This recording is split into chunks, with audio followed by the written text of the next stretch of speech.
BBOR, Black Box Online Radio, coming to you from West Virginia.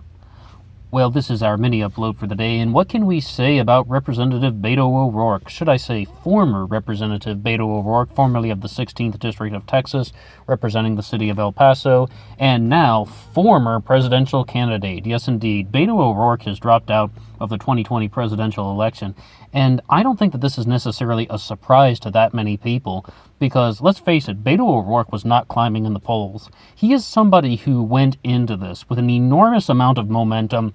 At the time, he had the largest fundraising in 24 hours. He might have actually even fundraised more than Bernie Sanders did in the first 24 hours, but I actually forget that statistic, so you can't quote me on that. However, though, after the first week, it didn't go anywhere. Beto was not consistently rising in the polls, whereas other people have. And I don't know about you guys, but when I'm watching the news and when I'm following this stuff, I really see that Elizabeth Warren is building a lot more traction than anybody else, and that includes Bernie Sanders. I really feels like Kamala Harris is somebody who is just going to be a wallflower for the rest of the presidential election. I don't necessarily know what her poll numbers are going to be because it is always too early to tell. Some massive scandal could erupt and blow up and just break out, and it could affect one of the other candidates. We don't necessarily know what's going to happen. And we could also have a massive scandal breaking out. Say, for example, Donald Trump and the Access Hollywood tape, and then it doesn't affect the course of the election. Who knows what's going to happen? Granted, though, I have been reading some Scott Adams, and I definitely would say that any of the candidates in the field do not have the persuasion tactics that Donald Trump had in 2016. But I digress from that because our man of the hour, our man of the minute, and our man of the moment is Beto O'Rourke. What do we really make of this guy? Is he going to go on to run for Senate in Texas to challenge John Cornyn to have, once again, possibly give the opportunity of having a Democrat in the state of Texas, in the Senate for the state of Texas, rather? Could he do it? Maybe. He definitely has the name recognition now, and a lot of people were saying, if not Beto, then Castro, then Julian Castro should be running for the Senate in Texas, because both of them, it's their home state, and they'd had a very big opportunity to get a Democrat to win that seat and flip it and turn it blue. I mean, that would be a very big opportunity because you just aren't going to have that many Democrats from the state of Texas that actually have a chance at winning the Senate there. But this isn't like a pro-Democratic podcast or anything. This isn't a pro-Democratic standpoint.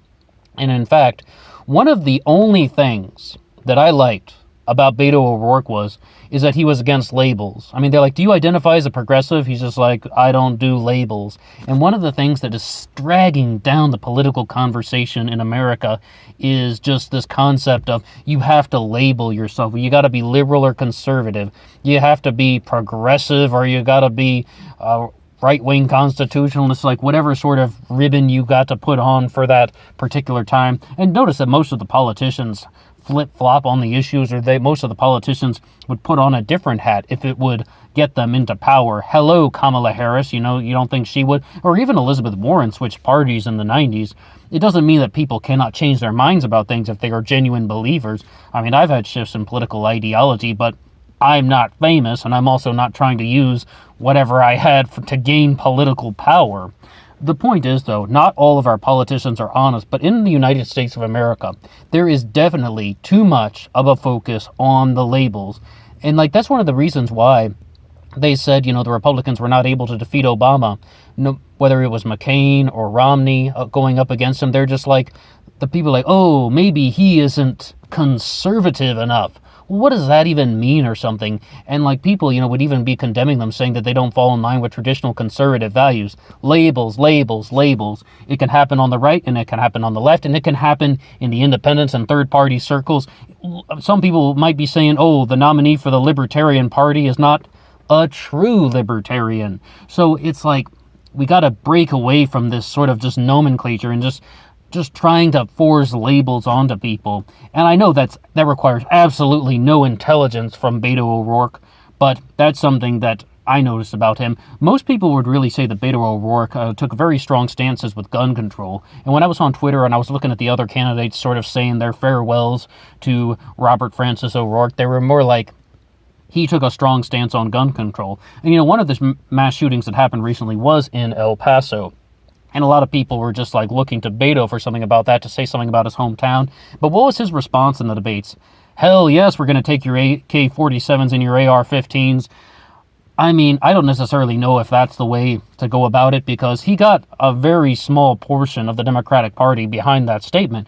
But the thing is, though, not even all Democrats are for gun confiscation, and I'm going to guess that maybe 0.01% of Republicans are for gun confiscation. And if you put the fraction of the Democrats and the fraction of the Republicans, and you put them together, that's just an overwhelming majority are not for gun confiscations in the mandatory buyback program that Beto was talking about. But you got to look at the reasons why.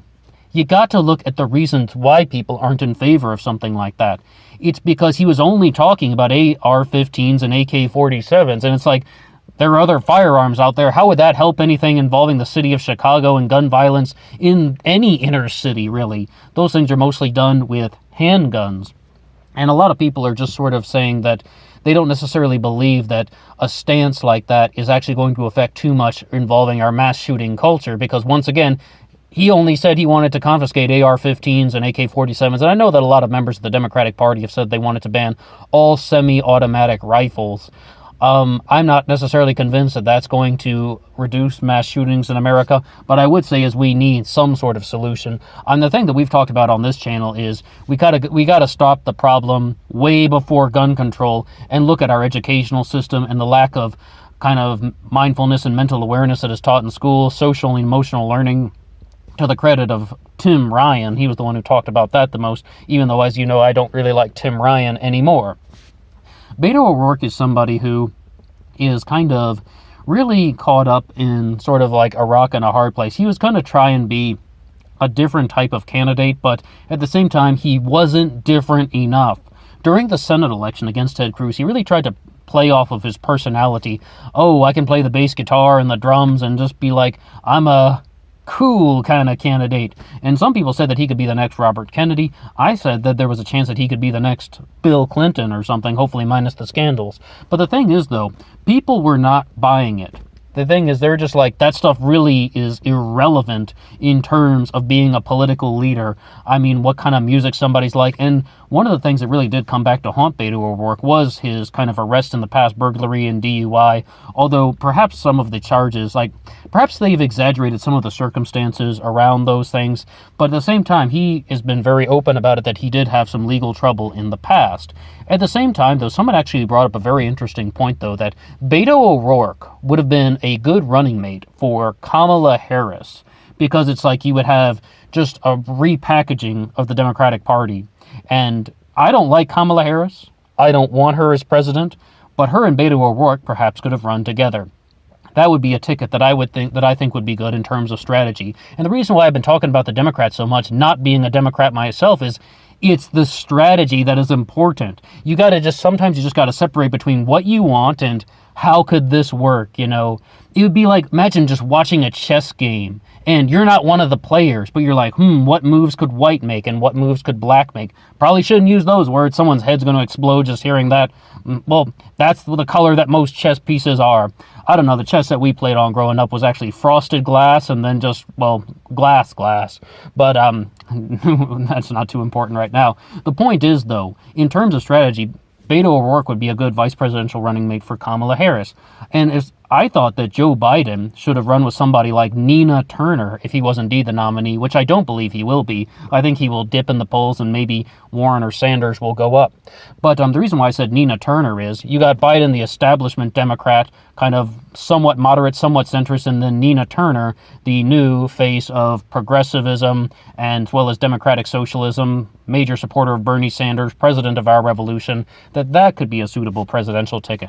Once again, only talking about strategy, but we got to see where this is going to go. What do you think about Beto O'Rourke dropping out of the presidential election? What do you think about Beto O'Rourke and his stance on gun control?